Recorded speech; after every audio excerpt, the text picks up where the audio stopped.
The moment Muhammad Ali's fist froze inches from his opponent's face, 47,000 people held their breath, because the greatest boxer alive had just discovered a truth that would haunt him forever.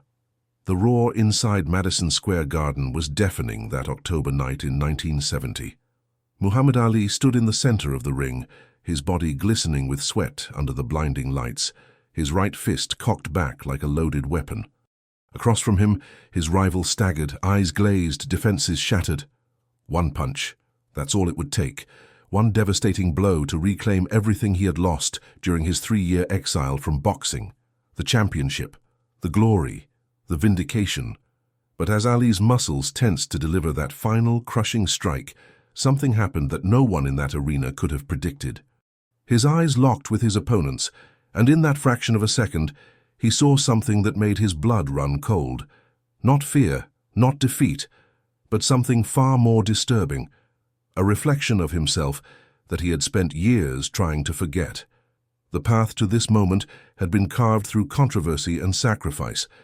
Ali had been stripped of his heavyweight title in 1967 for refusing to serve in the Vietnam War, a decision that cost him the prime years of his career. While other men his age fought in jungles halfway across the world, Ali fought a different battle in courtrooms and public opinion. The Boxing Commission had banned him. Sponsors abandoned him.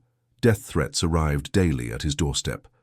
But Ali never wavered, standing firm on his principles even as his bank account dwindled and his fame transformed into infamy.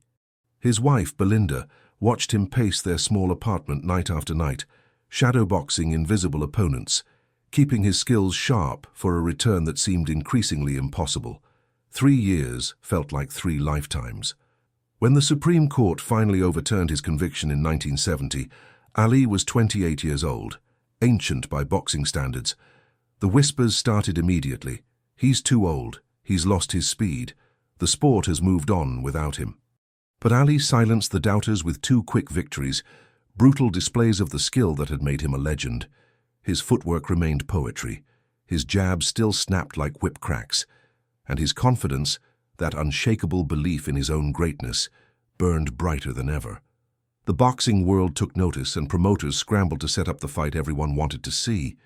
If you're feeling the intensity of this story, help us reach 1,000 subscribers by hitting that subscribe button right now. Even if you're watching from your TV or computer, smash the hype button to support the channel and drop a comment below telling us what you think Ali saw in that moment. Your engagement helps us bring you more incredible true stories like this one. His opponent that night was Oscar Bonavena, an Argentine fighter known for his relentless aggression and granite chin. Bonavena had never been knocked down in his professional career, a record that stood as a testament to his durability and warrior spirit. The man was a brawler, crude but effective, with a style that contrasted sharply with Ali's elegant approach. In the weeks leading up to the fight, Bonavena had mocked Ali publicly, calling him a coward and a has-been. He told reporters that Ali's exile had softened him, that the fire had gone out. The disrespect cut deep, fueling Ali's determination to not just win but to dominate. The early rounds unfolded exactly as Ali's corner had planned. He danced around Bonavena, landing sharp combinations that snapped the Argentine's head back. The crowd chanted Ali's name with each successful flurry.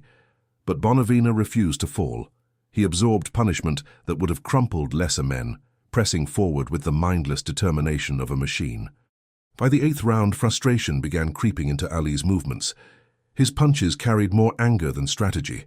Bonavena's face had swollen into a grotesque mask, his left eye nearly shut, blood trickling from cuts above both eyebrows. Yet still, he came forward, throwing wild hooks that occasionally found their mark. In the corner between rounds, Ali's trainer, Angelo Dundee, gripped his shoulders and spoke with urgent intensity. The plan wasn't working. Bonavena's durability was becoming a problem. If the fight went to a decision, the judges might favor the aggressor.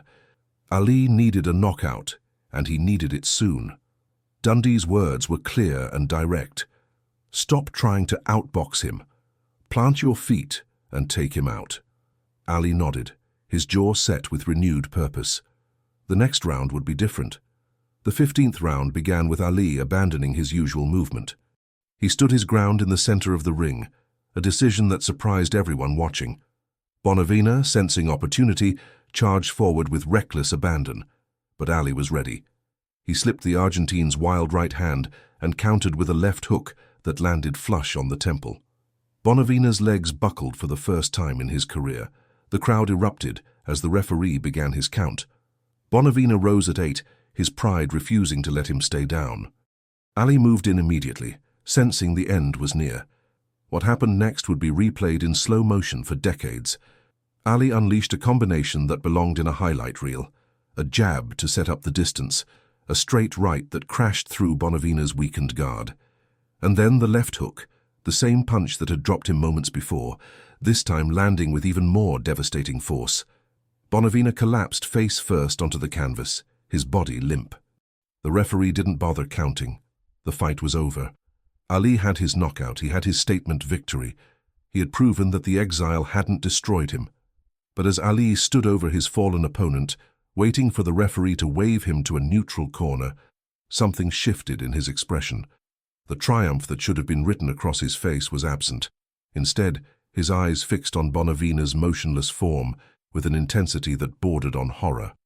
The crowd's celebration faded into background noise as Ali's mind processed what he was seeing. Bonavina's corner rushed into the ring, frantically working to revive their fighter, smelling salts, ice packs, desperate slaps to the face. Minutes passed before Bonavina's eyes fluttered open, confusion and pain etched into his features. In that moment, Ali saw himself. Not the version that stood victorious in the ring, but the version that had laid on a hospital bed years earlier after a brutal sparring session. The version that had experienced the terrifying blank space where memories should be. The version that had felt his hands shake uncontrollably for hours after taking too many shots to the head. Boxing had given Ali everything. Fame, wealth, a platform to speak his truth. But it had also taken something from him, with each punch absorbed, each concussion suffered, each moment of unconsciousness. The locker room after the fight was subdued, despite the victory. Ali sat on the training table, his hands still wrapped, staring at the concrete floor. His team celebrated around him, but he remained silent. A reporter pushed through the crowd, microphone extended, asking the obvious question about his next opponent. Ali's response came slowly, each word measured and heavy. He talked about Bonavina's courage, about the warrior spirit required to step into the ring. But beneath the praise was something else, a recognition of the price both men had paid for their glory. The weeks following the victory brought the opportunities Ali had fought so hard to reclaim. Promoters offered lucrative contracts. The media crowned him the comeback king. Plans were already in motion for a title shot against Joe Frazier, the fight that would define a generation. But Ali's enthusiasm was tempered by a new awareness.